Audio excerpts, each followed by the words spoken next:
Okay, we are now live. Hi, I am Erinn Morgan. I am the editor-in-chief and editorial director of Eye Care Business Magazine, and we are here in our 6th session this month for our Eye Care Business COVID-19 Strategies series. And we've had fantastic response to the series, and thank you all of our viewers for joining us. We've had amazing panelists, and we're thrilled to be here today with 3 doctors that have vast experience. So we're excited to hear what they have to say and have them share their, what they're going through and what their plans are for reopening. Our strategy series that we've been doing has focused this entire month of April on the current COVID-19 crisis, the situation for ECPs from optometrists to opticians. And last week we did a panel specifically on independent opticians and what their specific concerns and needs are. And this week we're focusing on kind of looking at reopening as different states, lift their stay-at-home orders, allow businesses to open with new restrictions. What are some of the strategies for reopening? What are some of the new protocols we'll be dealing with? And also, what are some of the ways that optometrists with their practices can look to retain some profitability and control costs? So a lot of good info that we'll have here today. And thank you to our amazing panelists. So we have with us today from Phoenix, right here in Phoenix, to my side here is Dr. Art Epstein. He is co-owner of Phoenix Eye Care and the Dry Eye Center of Arizona. He is an optometric author and editor and frequent speaker with over 1,200 lectures given around the world. So that's pretty amazing, Art. Can you tell us just a little bit about you and your practice? Sure. Actually, I've been practicing for a number of years. Actually, more years than I want to say. I relocated to Phoenix about a dozen years ago.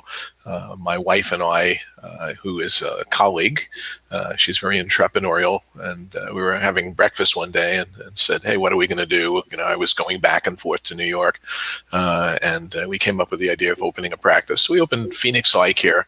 It's in a medical complex about probably a 15-minute walk from the house. So it's a nice area next to the hospital. I decided that I was going to focus on dry eye and fairly quickly built a dry eye specialty practice. We're mostly medical. I would say probably about 80%, maybe a little bit more, of late. Relatively small practice, 3 of us now. We've added an associate, successful beyond what we expected, and we're weathering the storm. So that's really the key. Oh, and as far as the traveling, not so much these days, but I did have a tremendous opportunity to travel all over the world.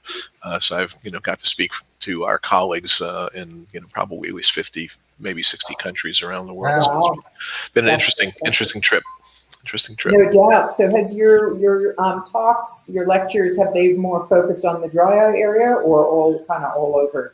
Well, I'm a great believer in speaking on what you know. I have friends who know everything, so they speak on everything. But I tend to concentrate on what I'm really immersed in. So if you gave me a choice and said, "Hey, what do you want to talk on?" I'd say dry eye. And I literally find every lecture interesting because I have to think about it. The more I think about it, the more I understand it. But I still have a fascination with infectious disease and allergy. So anterior segment. If you ask me to speak on retina, I go, that's in the back somewhere. I kind of know retina. I can figure out what's going on pretty easily. But my wife's so much better at it. Her it's a perfect marriage. So so it's like I'm front of the eye, she's back of the eye. She's detail, I'm big picture. It's it couldn't be better. That's great. I imagine that transitions into different areas of your marriage too. So that's fantastic. Well, thank you, Art, and thank you for joining us today. And we also have here, we're very grateful to Dr. Jerry Hayes for joining us from his lovely office here in you're in Palm Beach, Florida? Are you in Palm Beach Gardens? Yep. Nice. And Jerry is a former practicing optometrist, founder of Hayes Marketing, founder of HMI Buying Group, founder of eDoctor and also founder of Prima Eye Group. Jerry and I have known each other for a very, very long time, as I know he knows Art and Adam here as well for a long time. And he is also a well-known speaker, writer, and consultant on practice marketing management and finance. And Jerry has been retired, but he has been tuning in to some of our live streams, and he offered himself to come join our live streams, which I am so appreciative of.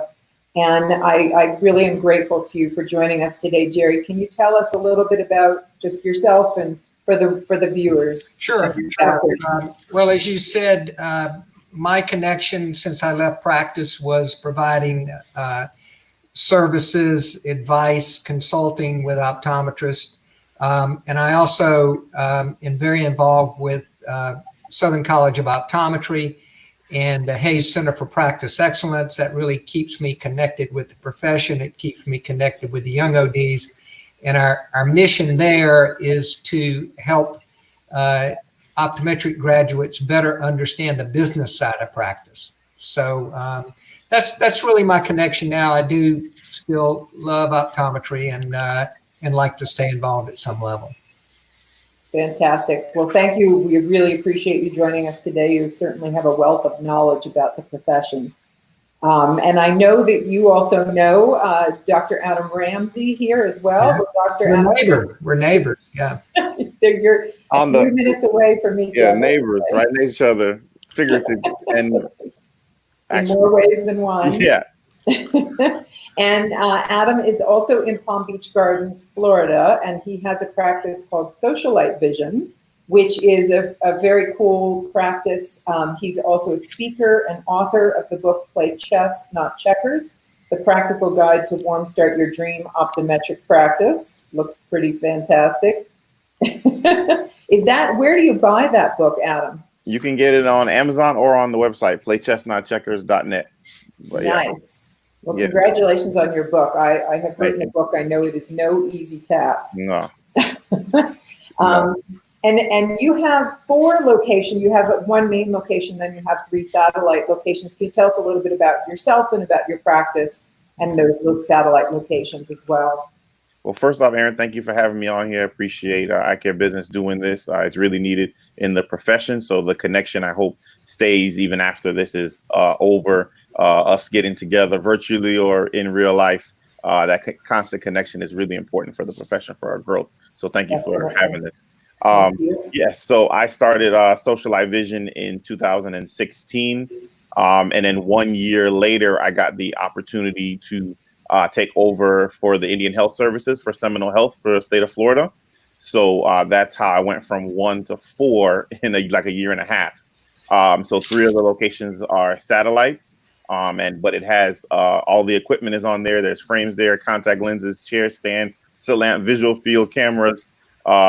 Everything is there, and I travel to those locations pretty frequently. And then we're doing telemedicine and kind of beaming in and mailing stuff, and we're getting really creative with the way we connect and engage with patients. And I'm excited for the new normal.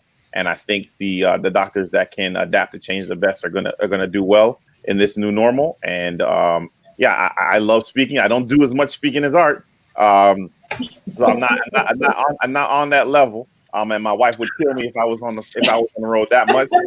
So I'm trying to stay married. So I'm doing as much as I can. I love speaking on private practice. I do some dry eye, but it's more on the private practice. How do you start a dry eye practice kind of thing? I love talking to the students and the young docs and the ones just trying to figure out their way through this profession. I'm not that far away from them, so it really does help with the connection and engagement. So I am loving this time off. I've never had 6 weeks off.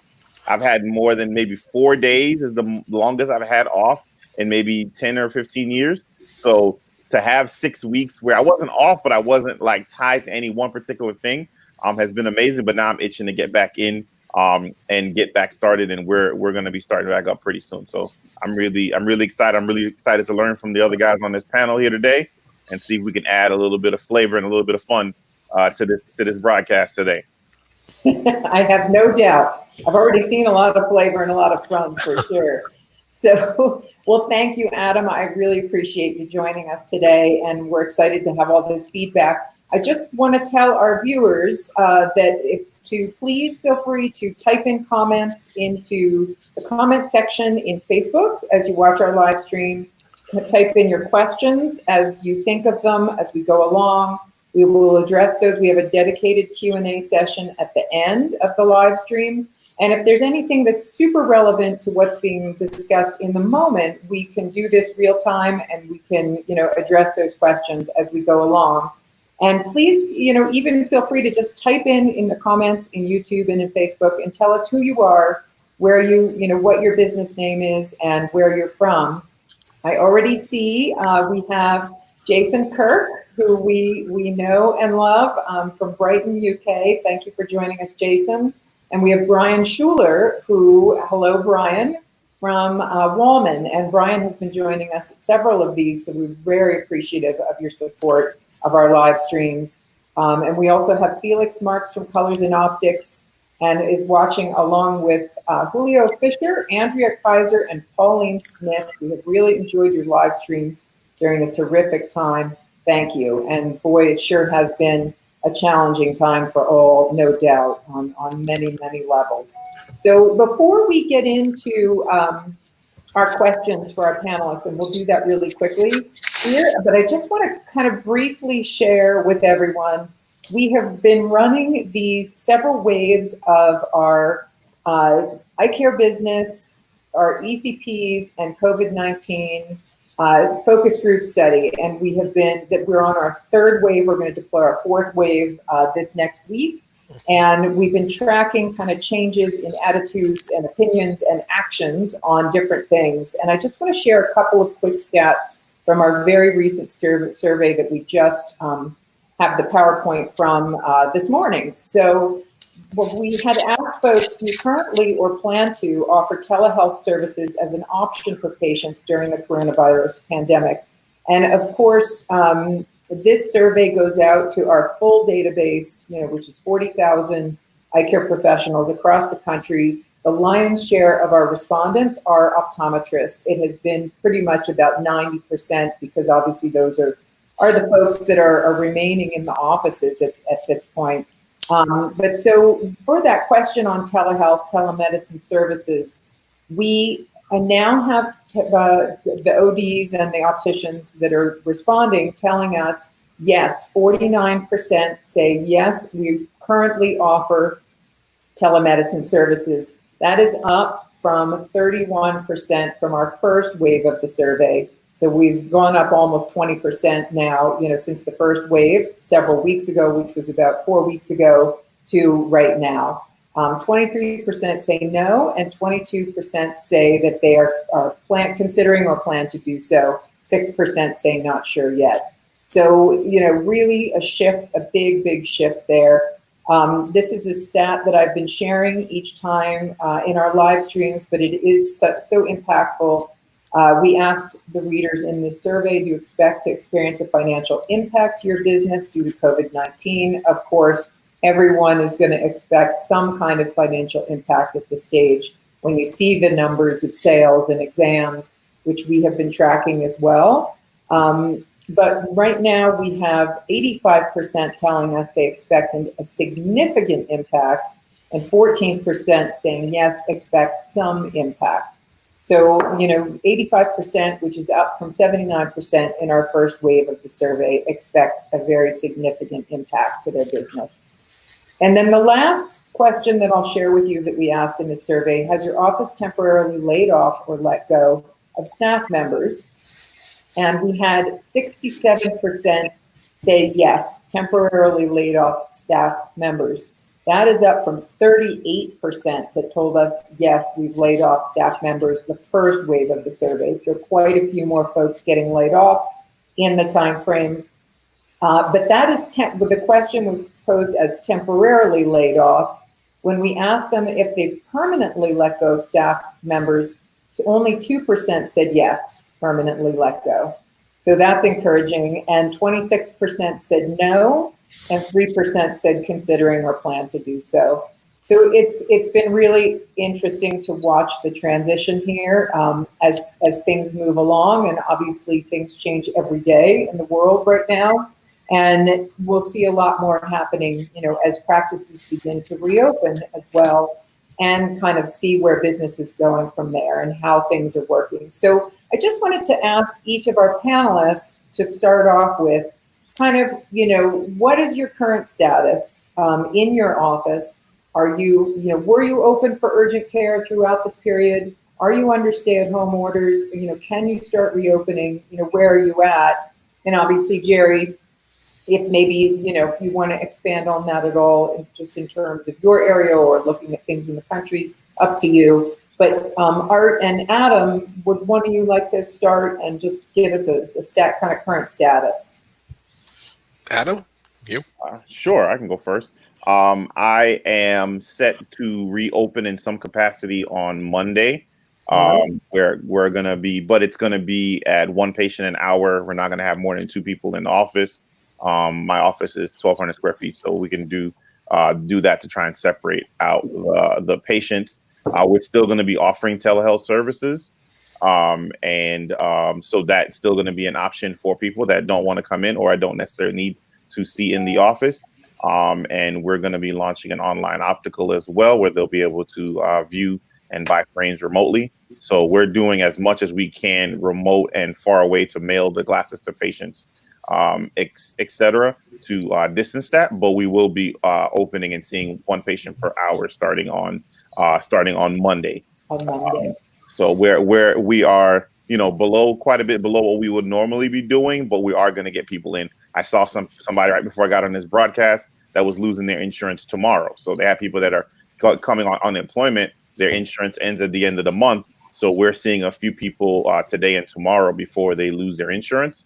But for the most part, we will be starting on Monday in some capacity, not at the same force as before, but we will be seeing people. Certainly, yeah, no doubt. Thanks for sharing that. And a quick question for you. In terms of your telemedicine, you're launching that, or you have launched that, you have been using that, you're planning to continue to offer that as an option. What's the acceptance of that been? How many patients, how do your patients, is there a percentage of patients that have taken to that? Do you see that it's a, big, you think it has potential? I think it has potential. I think if you use it in the right capacity. So for allergy, for dry eye, for most red eyes, that is a perfect avenue for a start of a conversation with a patient. My patients have done really well. I've used a platform that was just a link instead of having to download an application, which made the ability for patients to get on board and get acclimated to the program much easier than the programs that they had to actually download, which I thought had too many steps in between me and the patient. So that has made it a lot more simple because I can just email or text them the link. They click on it and boom, they see my face. So it's been pretty good. I've had 2 patients that I've seen two times. And then I saw her one day and then her husband like 2 days later. So the second they figured it out, they were like, oh, this is great. I had one patient I asked to come in and she's like, oh, no, this is cool. I can see it like this, So I think the patient acceptance is great. And I don't think this is something that you're going to be able to start now, prescribe or send them in a prescription for Maxitrol or Tobradex.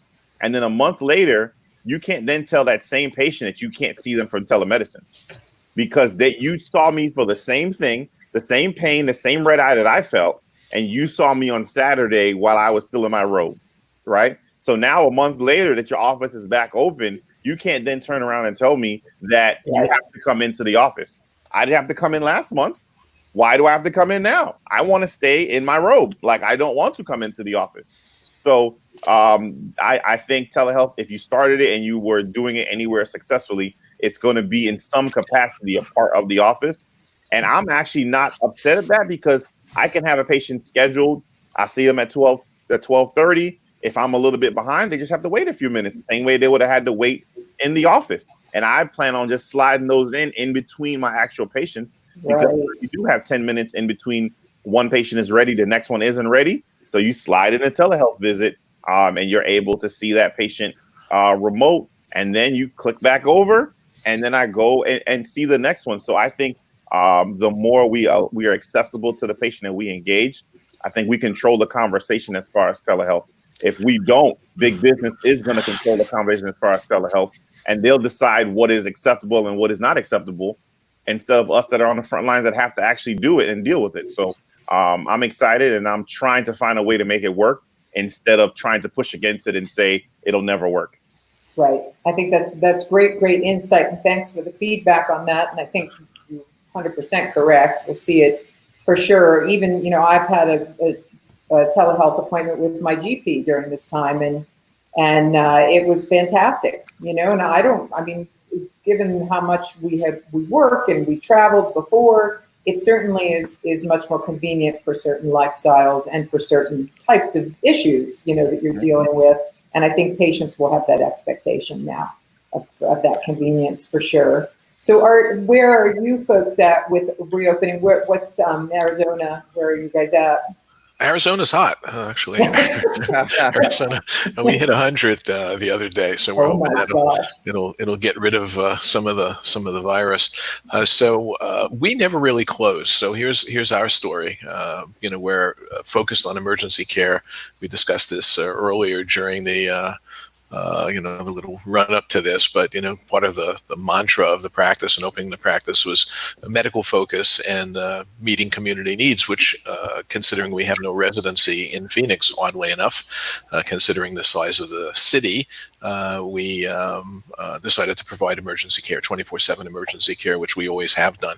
So we transitioned from our normal, 5.5 day a week schedule to a 5 day a week schedule, more limited hours. I'm a very methodical, infectious disease focused, neurotic, Woody Allen-esque.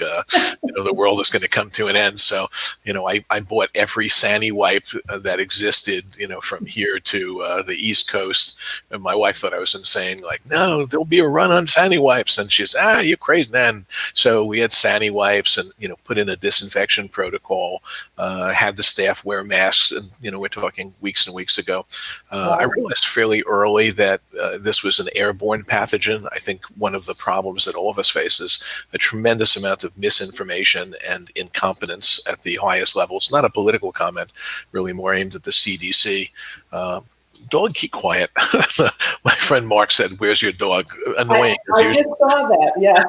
Yeah. We'll have to get what kind of dog do you have? She's a pit boxer mix, and apparently, whenever I'm on a webinar or anything, she decides it's time to disrupt the She wants her 15 minutes. Yeah, exactly. The telemedicine thing has really been an interesting conundrum for me because I'm, very tech oriented and have been. I've had every BlackBerry known to man early on before there were telephones, and so I'm an early adopter.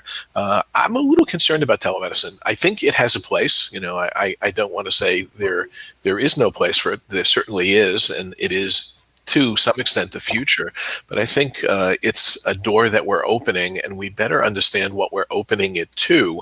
One of the things that I'm concerned about is, we're seeing online refraction, controlled by ODs. Well, if I was a company that was providing online refraction that wasn't controlled by ODs, I'd say, well, if it's good for the ODs, why isn't it good for us? I do think there are some things like follow-up examinations and, triage for emergency visits that fit nicely within the telemedicine window. I think the biggest concern is that it pays very little. We have a little halo period where reimbursements have gone up and restrictions have gone down, but the government is going to wake up one day and say, oh my God, we have a lot of debt. And we're going to wake up and say, oh, well, that free money, we have to pay taxes now to make up that free money because nothing in reality is free. So, everything comes with a potential cost, and I think we need to be cognizant of that. So from here, at this point, we're hoping to transition to more of a routine-ish type of care. We're not going to start seeing routine patients. In fact, we try to scare them away with a pre-screening message when they call the number. This is Dr. Epstein. Here is the COVID information. Our office is not seeing routine patients. If you still want to stay on the line, you will being. And anyway, so if they get through that initial screening, we'll leave that up probably for another 2 weeks. We're waiting to hear what our governor has to say. But then again, I've been waiting to hear what our governor has to say for quite some time. So, if he says everything's back, I can tell you this weekend, our neighbors, we have neighbors on the far side of our property. They were having a pool party. It sounded like 1,000 people. Oh my God. We're socially non-distancing, and Wow. so apparently the locals are ready to go back. So Right. we're ready Oh, to. boy. Yes, well, yeah, we've been hearing some of that for sure in the beaches in California and over the weekend. And people are definitely itching to get out there. Some folks are. I'm also allergy season in my house right now. I feel the same way. I'm grateful that I can. I've learned to appreciate my house. Exactly, I know. Well, speaking of houses, Jerry's looks pretty nice down there, and I love your office. It looks like a very comfortable. I love all your kind of monochromatic color schemes. So can you tell us a little bit of your thoughts, Jerry, kind of, from your bird's eye view of the industry now and knowing the industry so incredibly well? What are your thoughts on, telehealth and what we're kind of talking about here and reopening or anything else that, is related to kind of what Art and Adam have shared? Well, it'll be interesting, and to Art's point about being a little concerned about what direction telehealth is going to go in. There's no question that this pandemic scenario is going to accelerate telehealth. It's going to push us forward in that direction. I think a lot of people, whether you're a slow adopter as a doctor or a slow adopter as a patient who may not be that techie and that comfortable with it, I think it's going to break down some of those barriers. And just point in fact, my wife had me playing online cards with another couple earlier this morning before I got on this call. So and those are things that, we actually have done that before, but not nearly to the level that we're doing now. As far as opening back up, I am seeing a very consistent theme with doctors that a lot of people are going to start seeing patients next week. I talked to one of my good friends in Nashville, Dr. Walter Choate, and he was telling me that he was ready to start seeing some patients on a limited basis. And Adam, I will say, Dr. Adam Ramsey is the very first doctor I've heard say that they really enjoyed their 6-week vacation. And I thought that was funny. I thought it was great. And I'll talk a little bit later in the call about, what is it going to take financially to keep the doors open. But, people who are in practice and they're busy and they're seeing their patients, they're really missing that. And those doctors want to get out, get back to work. That's part of our what we identify with, part of our personality. So that's kind of my take right now. I do think there'll be a shift. No doubt. Well, it's as we're seeing in even other industries, right? And things that were going to happen in 1 or 2 years are happening now because the hands have been forced, to make the tough decisions. Right. So I'm gonna, before we're gonna head into our kind of innovative solutions section and look at kind of best strategies, best practices for reopening, and then also kind of talk about financial survival strategies. But I just want to give a quick shout out to some of the folks because we have so many folks here with us watching. We have Richard Horn, thanks for joining us. Jen Davis Floatum. Jen is from Jacobson Advanced Eye Care in Cumberland, Wisconsin. She says it's her second week viewing live here. Thanks for joining us, Jen. Terry Ogden, Executive Director, Nevada Optometric Association, and she said she loves Dr. Epstein's shirt, which is a very cool shirt. So thanks, Terry. Mark Sukanig, sorry if I pronounced that incorrectly. He is an optometrist from Syracuse, New York. He's Art's friend and knows Art's dog. Tom Whittle. Hi, Tom. I know you've joined us before. Thanks for joining in again. He is from our lab and Rochester Optical in Rochester, New York, and he says, thanks for keeping everyone connected during this difficult time. We also, Mark Sukanig says he's from a mall practice. New York State malls are closed by law until who knows when, which is a good point. And we also have David Lang from way upstate New York. He is the technical liaison and an optician with Silhouette Optical. So thank you all for joining us. We have many more folks down here, and we're starting to get some good questions in, so we'll get back to addressing those as we move forward. So looking at innovative solutions, as you all look to reopen and as ODs across the country look to reopen, looking at best strategies, maybe if we could start with you, Adam, since you're opening on Monday, right? So, what will your day look like? What will your office hours look like? I think you said one patient an hour. How will you handle that flow? I don't know what your office looks like, but, flow for exams, and then in terms of even down to the PPE, for your staff. So what were you looking at there? So we implemented we have the Weave system. So we're texting patients the questionnaire about where they're from, any symptoms they're having, have they lost smell, sense of smell, sense of taste, be asking all the questions up front to make sure we pre-screen everybody that's trying to come into the office. So if they have an appointment, do they get that? They get that in advance. Text, so we're giving them that the day before okay. just to make sure we can get the information, and they have to reply to that before they can come in. The doors are then locked until they answer the questions. And then we having them wait in their car until we let them in. Right now, I'm trying to have like one person in the exam room and then have one person in the optical. And then so there's not two people in the same space. We're then letting them in. I have a touchless thermometer. So we're checking temperatures on the patients as they come in, making sure that they don't have a fever. If they have a fever, we have them go back out.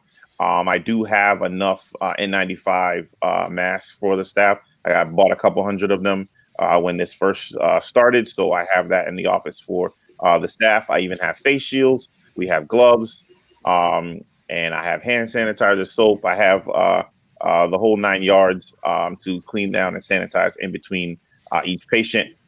We are taking, every time a patient tries on a frame, we're taking the frames off the board, and we're cleaning that frame before it actually goes back on the board. Usually it's going to be like at the end of the day. So we'll just take it off, clean it. If we have a chance to clean it in between, we will, but we'll clean it before it goes back on the actual board. And then we're cleaning in between each patient.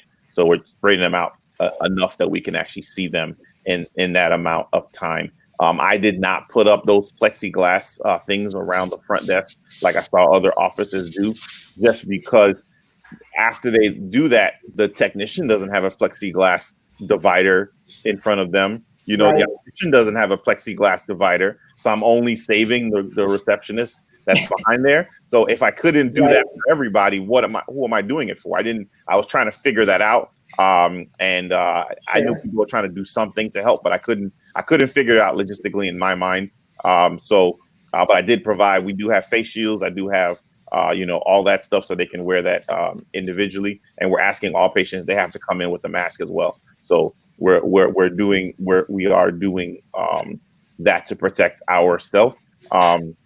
And we're going to go. It's a fluid situation. So, the rules from one week may be different from another. And the situation that we're in 1 week may be different from a different situation that we may have next week. But as of right now, we're going to see the people. I'm concerned about pushing off patients too far, and things that were minor all of a sudden do not become so minor. So my diabetics that I was seeing for their regular annuals, I would see them every 6 months, and I would catch a few dot blots. If that quote unquote is not an emergency, and then by the time I then do see them, it is a problem that I would have been able to solve if I saw them a month sooner. Those kind of situations are what I'm concerned about. Patients staying home when they should have come in and they would have come in. And then by the time we see it, I think we're going to see a lot more extreme cases of different conditions than we would normally see, because we're telling patients, don't come in, don't come in, don't come in. And by the time we do see them, the glaucoma stuff's going to be worse. The macular degeneration patients may be wet instead of dry when we would have caught them sooner, because that quote unquote may not be an emergency for some people. So I would love to see those patients and get back to some sense of seeing those people, because I catch quite a few retinal detachments that, I thought was just my regular floater that I always had. And by the time we see it, it's really going to be bad. So that's what I'm concerned about with us pushing off these non-emergent cases too much longer. But we're going to be available. We're here. We were always here. So I was always seeing people here and there, but we pretty much told the patient, call and I'll let you know if that fits the criteria that I'm willing to see the patient, because I want to live and I want you to live. So I was very blunt with them. I said, listen, call me and let me know. But I had a patient with a -8 prescription and she stepped on her glasses. And so she doesn't have any other pair of glasses. That's an emergency. You can't function if you can't see. Right. You can't go to the grocery store and get your groceries. Yeah, exactly. I had a few people. We did 2 Saturdays ago. I saw the nurses from the hospital, and they were so busy treating patients that they didn't have time to take care of themselves. And a few of them, the face mask that they were asked to wear was fogging up with their glasses. So I fit 2 of them in contacts just so that they could actually function and work, because the mask that they had on, it could not fit with the frame because it protruded so much. So they had to come in just to get contacts so that they could actually wear the protective gear.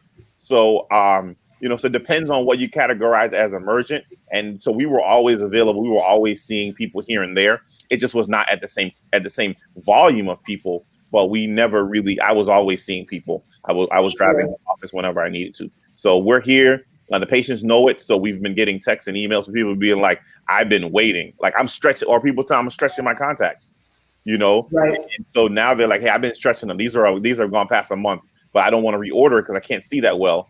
So I know I needed to change the script. So you offered me to extend my prescription, but I can't see that well in these. I need a new prescription. So the extending scripts didn't work for some people. So we have people that are coming in now that need a new prescription to be able to see and function, or that were getting headaches on the computer because they never did this much computer and virtual stuff before. So we're here and we've been available. So 2 quick questions just to cover what you've said, and I also just want to let our viewers know that in our May issue of Eye Care Business will be up on eyecarebusiness.com on Friday. It's May 1st, and we have a really fantastic reopening your business guide in the issue. We have one OD who wrote kind of their protocols for patient flow and kind of PPE and things like that. And then we also have a very specific guide for the optical in terms of how to specifically disinfect frames, how to specifically, fit the frames and keep the maximum distance, how to set up your dispensing tables, in this new order, in the new normal. So if folks are interested to kind of learn more about that and even specifics about, especially for opticians in the optical and the staff in the optical, I know a lot of staff are concerned about going back. So I think more information is good, to allay fears. So Adam, two quick questions, and then we'll move on to Art and to Jerry with this question. But so for you, for the doctor giving the exam, what does your PPE look like? Do you have also, the plexiglass shield yourself on your slit lamp? What's your situation going to look like for PPE for yourself? So Zeiss sent out a really great double extra large plexiglass shield. I had one before, but it was just small. It was really like a breath shield. It wasn't really for what we have it now. So I have the big one on my slit lamp. And then I actually added on one on the 4-opter. So I have a plexiglass shield on the 4-opter separating me and the patient. The patient's wearing a mask and I'm wearing a mask. Unless I'm touching the patient, I'm not putting on the gloves because I'm not touching the patient, I'm touching my items that are clean. And I do have a face shield, but because of the plexiglass on the slit lamp and on the 4-opter, I'm not necessarily wearing the face shield. I've tried it and I thought it was a little bit overkill and it was really hard to see in the slit. So that's why I added in the shield on the 4-opter and I have the one on the slit lamp, and then we're both wearing the mask And I have on my glasses as well. So I am not. I have a face shield, but I've been trying to find a way for it to work in our setup, and I couldn't find that way that really made any sense. And it seemed it added a layer of complexity to it that made me take longer to do it, and I'm overthinking it. And I'd rather be in and out away from the patient than to be fumbling to trying to figure that out. So we're doing that. In the optical, we have the Opticam, so we're further back. We don't have to actually get up on the patient because I can take the picture, and it's we're not getting up on top of the patient to do that. So we can distance ourselves in that way. That's great. Wow. Well, thank you for adding that in. And so, Art, a quick question for you, and then if you could tell us kind of what your plans are in terms of new protocols and screenings. Like I know you have your message up, but what additional when you get to the point when you're fully reopened. Do you anticipate that we will see and that you will see and that doctors will see or optometrists will see a spike in appointments and sales in the beginning for all of the pent up needs that, like Adam's mentioning? Do you think we'll see a spike in exams and things like that? Obviously, you have to space people out, so it's different. But so that's actually I missed the first part of it. I'm not sure if it was dropout on your end or mine, but I think I got the gist of it. I think for practices that are engaging, there will be some pent up demand. I think some patients are going to be a little reticent about coming into doctors' offices simply because they're so into that lockdown mentality that it's going to take a while for them to kind of unlock. So I think that may mitigate some of that pent up demand. I think the balance will help us reintegrate back with patients. From our perspective, right from the very beginning. Again, we focused on emergency care because it was part of our, primary, I guess, commitment to the community. So it wasn't really different. So we were, 5 days a week. We had staff. You had asked about letting staff go or furloughing. We actually furloughed 2, but only because there were childcare issues. The goal really wasn't to let anyone go, but they actually did, reasonably well. They'll be coming back in the next few weeks. We've already discussed it with them.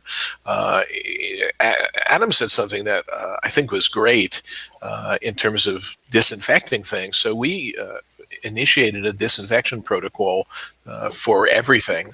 And the key difference between what we had done before, because we were very, disinfection focused anyway, like I said, I'm, somewhat Woody Allen-esque neurotic when it comes to germs. We did it in front of the patient instead of cleaning the exam lane after the patient left in preparation for the next patient. We did it on entering the lane so that the patient could see the tech cleaning the slit lamp and cleaning off the surfaces and things of that sort. So we wanted to reassure patients that they, were in an office that takes this very, very seriously, because I knew there was going to be a lot of media coverage of disinfection. And I think some of that was misplaced, the touch a surface. If you think about it, viruses don't generally have legs, they don't walk. So touching your face doesn't necessarily get the virus to crawl up your nose and infect you. So I think this, the common sense of how this virus was lost during the, the media craziness. Have to breathe in air, breathe in droplets, or breathe in some, infectious vector. As far as frames and other things in the office, we have a very simple protocol. We have a sign at the front door saying that you're going to be experiencing some differences in how care is provided. Patients come in. If they don't have a mask, they're given a mask so that the staff is protected from the patient. The staff has already been wearing masks for quite some time. Those who are in very close quarters wear N95 masks. Those that are in a greater distance wear 3-ply level 3 surgical or procedure masks. I think some of this, I think we get a little carried away with the new normal. Human beings are very good at going back to the old normal. It's like many of the rituals and things that we do are the same things that we did in the 1920s 20s and 30s and 40s, there was precedent for this. There was a Spanish pandemic. We were beset with disease epidemics and plagues, and yet we kind of come back to the center, which is social contact, being very human, interacting with one another. And I'm not saying, and I'm not recommending that we go back to it now. I think social distancing is important. I agree with Adam. We're going to space our patients. We're also going to prioritize them, which is something I think needs to be discussed. He alluded to it very, very nicely. There are some patients like diabetics, that get priority. They need to be seen. My wife has a ton of glaucoma checks. Some have been squeezed in as urgent because of critical needs. Not a lot of optic nerve left. So we're going to be prioritizing based upon needs and potential adverse outcomes.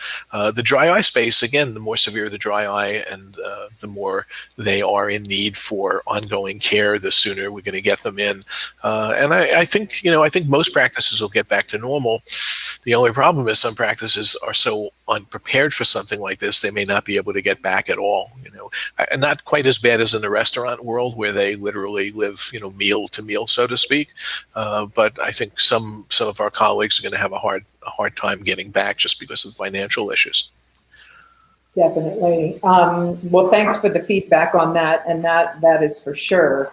I want to give Jerry a chance to, bring up anything he would like to in this part of the conversation in terms of, protocols and the new normal. But we also have had a comment from one of our viewers here. It's Brian Schuler. Thanks for this, Brian. He says, I have concerns that the patient experience may be sterile and feel like the movie Outbreak. With everyone in PPE and social distancing, what can we do to help ensure it is a friendly, pleasant, and human experience? And I think that's incredibly important. We're all wearing masks, we're all doing all of these different things, but it, in the end, is to make everybody, it's a horrifying experience. So I don't know, Jerry, what's your view of kind of, again, coming in this bird's eye view of the industry and knowing where the industry's been for decades? What do you see as? Well, I think the starting point, and this hasn't been talked about a lot, but the starting point is that there's a vacuum of leadership in that every optometrist who owns a practice needs to show leadership. They need to show leadership to their family. They need to show leadership to their staff, to their patients, and their other very important constituent, which is their vendors. So I think it starts there. And when I say show leadership, and Adam alluded to this earlier around using whether it's email or some of the apps that you use to communicate with patients. And Erinn, this is in one of your first, it was in one of the first webinars that I watched, was you said there was a surprisingly low percentage of ODs who are actually contacting their patients.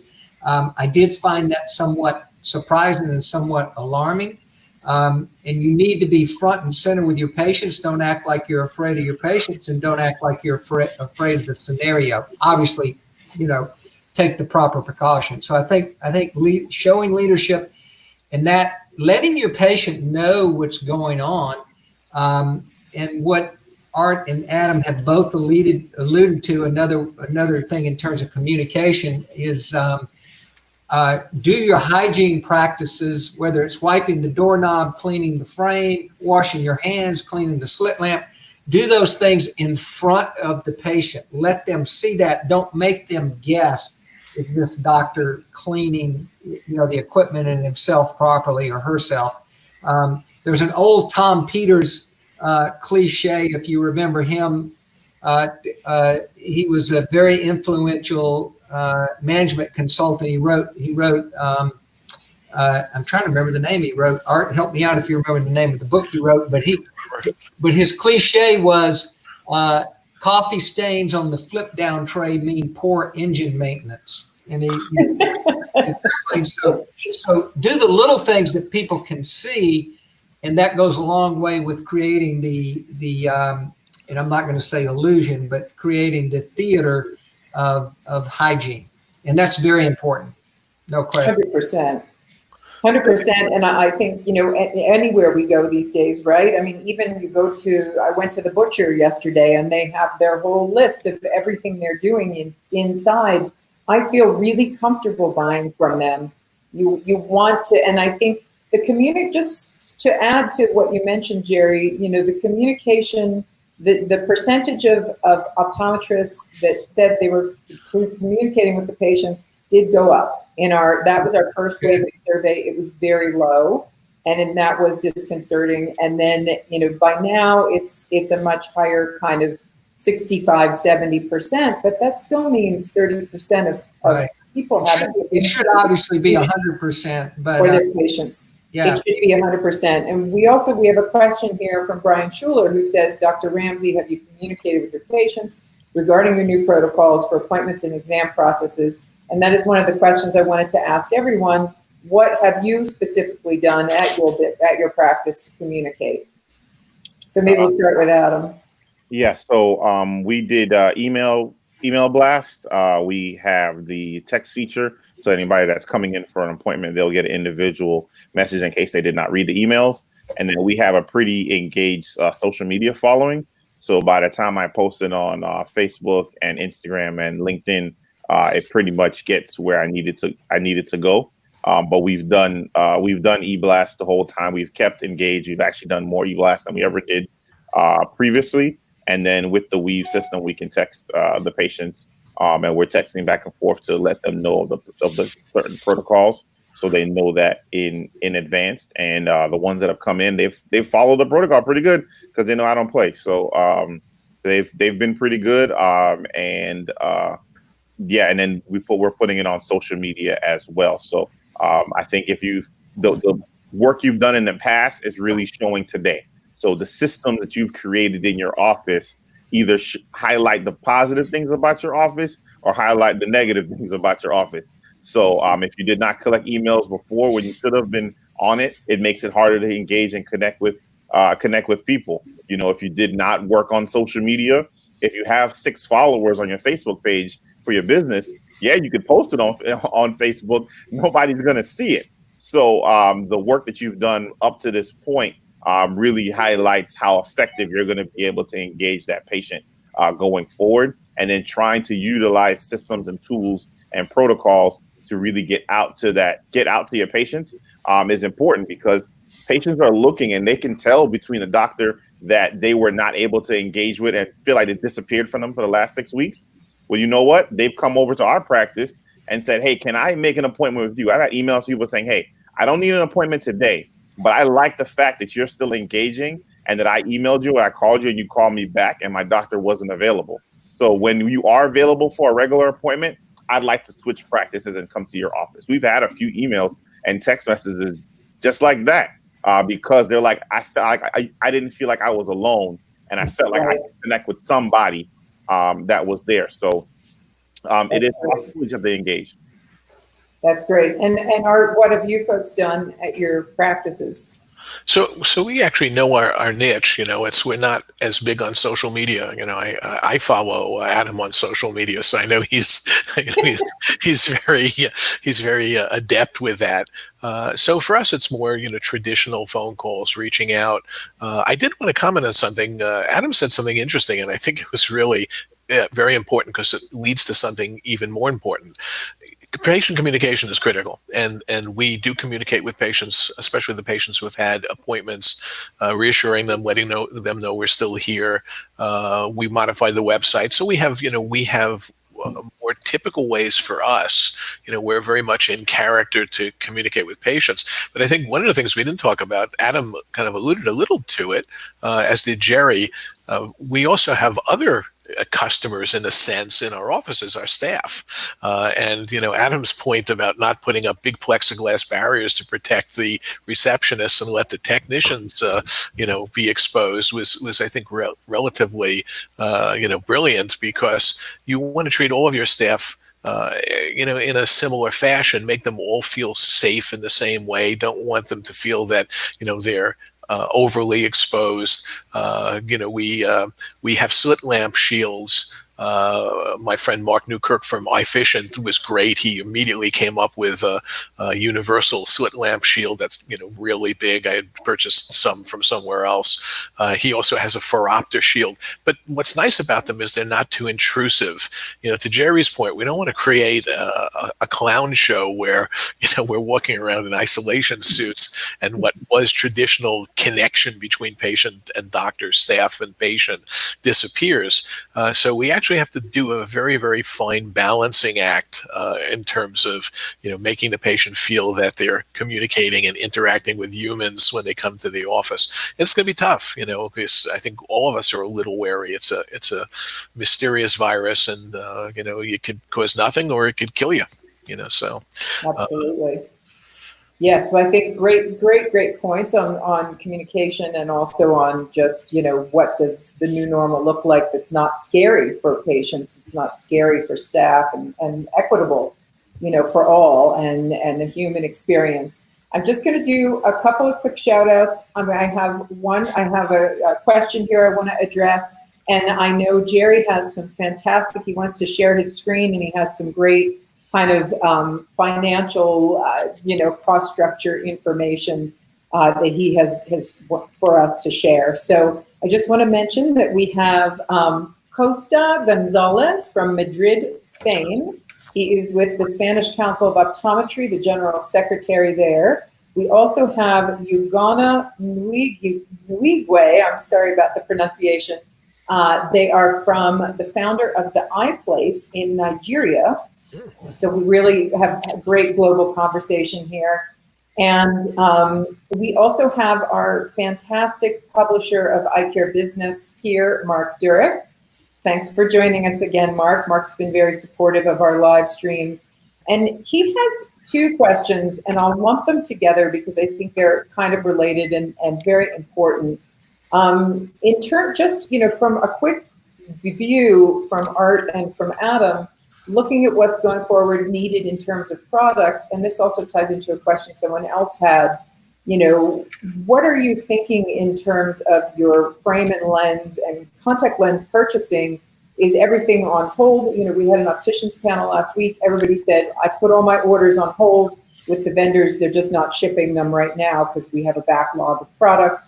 So that's part of the question. What are you doing to deal with product? And what are the changes in the way that we'll deal with products going forward in terms of, are you going to Vision Expo? Do you want to be at a trade show? Do you want different treatment from your vendors? Do you want everything to be virtual? So if we can, we're kind of getting close to our end time here, but if you could address those, maybe we'll start with Adam. What is your view of product for right now? I mean, we've always stocked contacts before. And I think I will continue to stock product. Patients love the ability to grab and go with that. I probably would not go out and buy 200 boxes today, but if I sell one and I rebuy it, that's not a huge cost. I wouldn't freak out over that. As far as the frames are concerned, right now I've paused bringing in frames up until we reopened. But I don't want to have empty shelves. If we're selling enough to warrant buying, then I purchase. If we're not selling enough not to rebuy, then I won't purchase. I don't think we should overthink this. And I think sometimes we freak out when things are happening and we're like, what do I do? I don't know what it is. Like, calm down. It's been 6 weeks. Okay. We're going to be fine. Okay. We got through other stuff before. We will get through this again. I think as far as frame buying, I think if you sold 200 frames, you have the room to buy 200 more. So I think look at what you're selling. If you're selling a whole bunch, then your business is doing well and you can afford to repurchase. If you have not been selling or you don't sell in the next month, then don't. So that's going to be my trend going forward. Right. So you wouldn't redo anything now. You're not going to rethink the amount of vendors you deal with or the types of products or the price point levels at this stage. It's kind of, you got to see where things go. I would see where it goes. I don't freak out. I don't think 1 week or 2 weeks, something that happened makes me change the whole business model that I had before. My office is about boutique, funky, different frames. And I like to feel and touch all the frames myself. because acetate looks the same in a picture. It don't feel the same in your hand. So I would not be just buying it willy-nilly without looking and feeling and touching it. So I definitely would want to go to a trade show. I wouldn't have a problem with that. Or I would schedule the vendors in person or have them mail me the frames, maybe without the cases, so it's not as heavy. And then I actually get to see the ones I actually like when I want to put in an order. But I'm not saying the house is on fire over here. I'm maybe because I'm a cool, calm, and collected kind of person. But the glass is half full over here, and I see this as a reset opportunity for me in my office. And I'm excited. I've done so much work. We started an online optical. We're selling dry eye products online. I bought an edger yesterday, so we're going to be edging and cutting lenses in the office. I'm looking at 3D frames. I mean, I looked at the opportunity to reset and reimagine my office for the future. And the glass is half full over here. I'm ready to roll.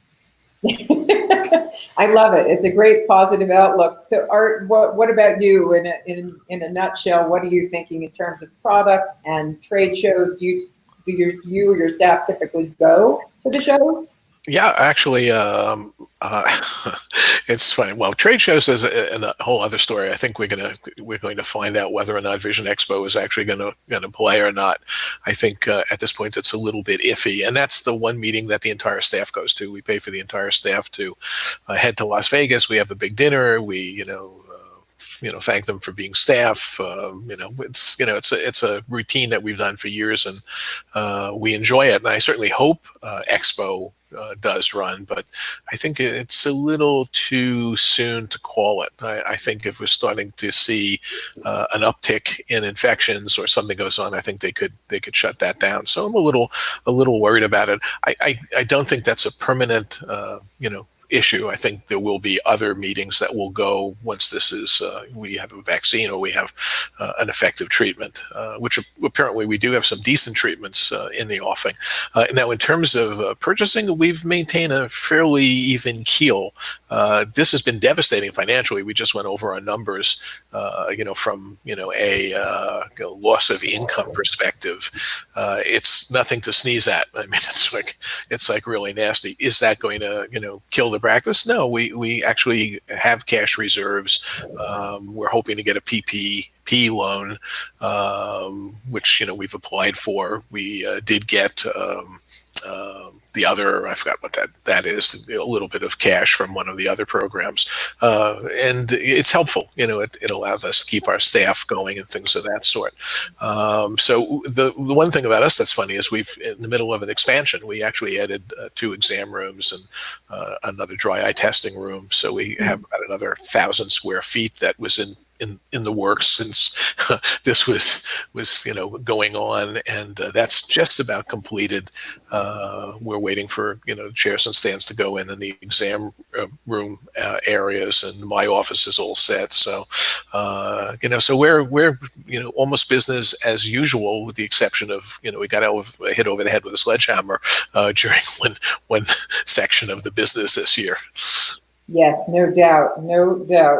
Well, we've seen, a huge drop. We will have in our May issue also published, and it's going to be coming out in a weekly COVID-19 newsletter that we do as well. But GPN has been partnered with us to share their statistics of practices. They cover about almost 3,000 practices across the country with their number of exams, number of frames sold, number of lenses sold, number of contact lenses sold. And the drop is kind of horrifying to watch from just the first 3 weeks of April, which will be reported in our May issue. It's had some really good statistics in there as well. So talking about the financial side, I want to move over to Jerry, and I thank you each for kind of going a little bit over here.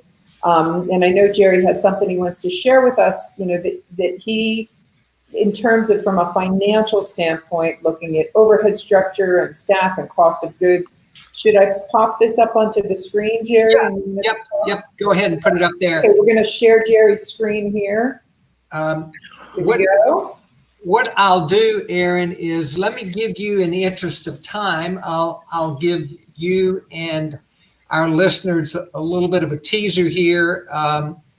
And then if it's something that we get interest in, we can always circle back and do a more detailed presentation on this. Definitely. But basically, what my goal would be is I want to get everybody thinking about doing their own cash flow analysis. And Art said, he said it best, it's been financially devastating. And I'd say for any practice, it's been financially challenging, financially devastating.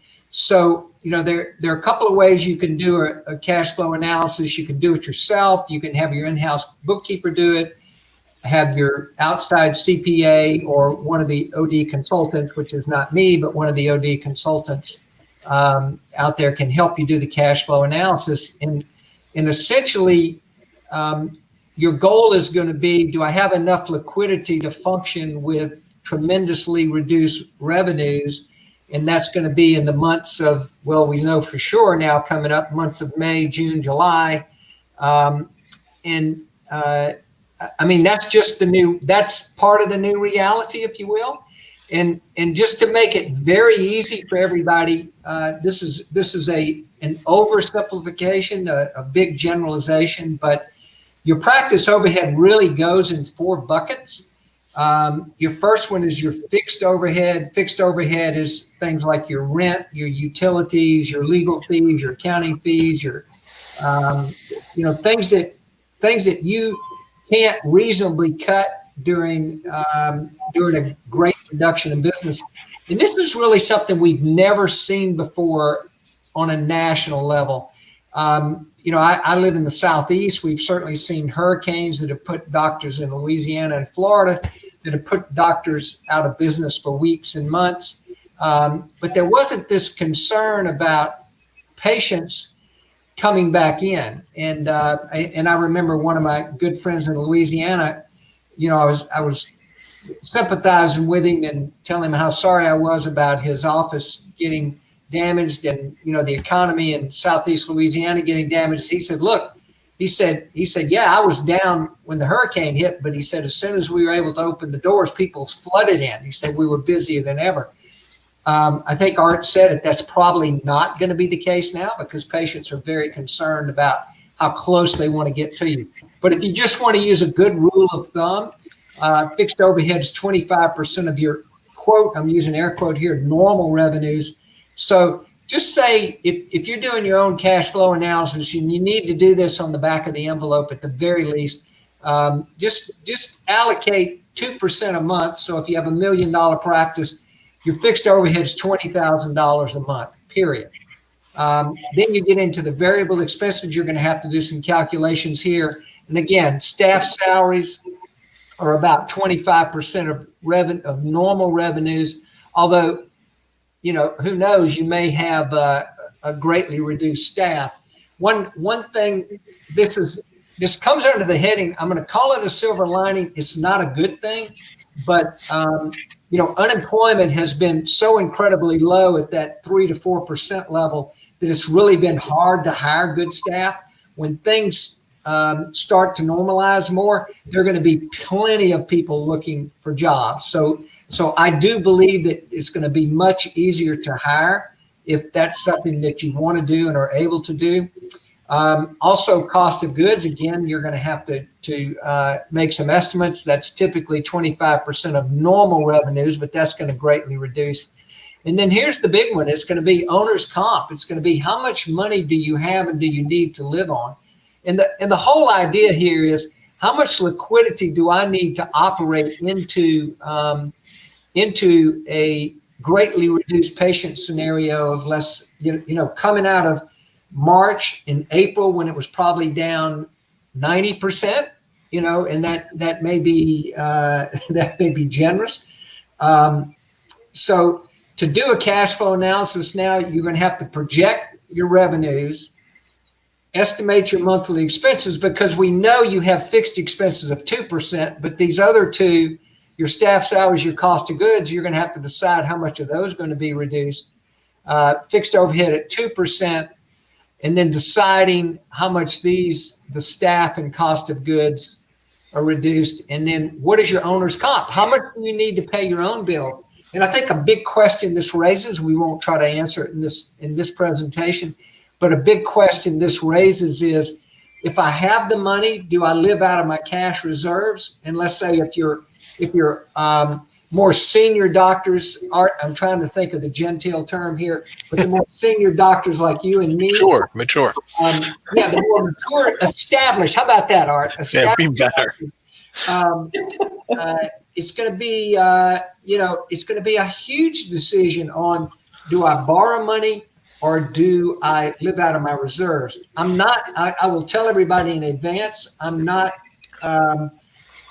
I think ODs tend to be too debt adverse, and this is a scenario when that's going to work against you. So quit watching Dave Ramsey for now.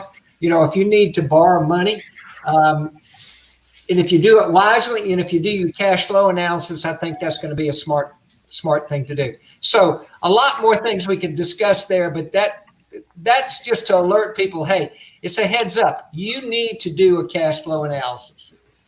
That's fantastic. Well, I really appreciate that, Jerry, and it's certainly excellent information. And if anyone would like that handout, you could screenshot it from here. Yeah, we can do a worksheet. I can create one for you that your viewers can request. That would be great. That'd be great, and we'll make sure to share that with our readers. So I appreciate we've gone a bit over here. We have a ton of questions and a ton of comments, but I'm sorry we couldn't get to those folks, but we really appreciate you joining us. And I really want to thank our panelists, and I want to, wish everyone the best of luck getting through all of this. And I so appreciate all of your insight and feedback. It is invaluable to our viewers and to our readers. And stay tuned for more of our live stream panel sessions to come. And we are actually, this Friday, we'll be live streaming. We'll send information out to the market and via our social channels. But we are going to be live streaming on Friday morning with Bridget Shenley, the optometrist in Houston, Texas, with Vision Optique. And she is going to be walking us through her practice as she opens her doors on Friday morning. She's going to show us the social distancing markings. She's going to show us the slit lamp. She's going to show us the optical and exactly what they're doing. So if you want to see it live and get a tour of what they're doing, please join us Friday morning. We'll be doing that at 10 a.m. Central Time. So we'll send out information on that. So again, thank you, Art. Thank you, Adam. Thank you, Jerry. Very appreciative, and wishing you all a great day, and we'll hope to see you soon. Thanks. Enjoyed it. Thank you. Thanks, guys. Thank you.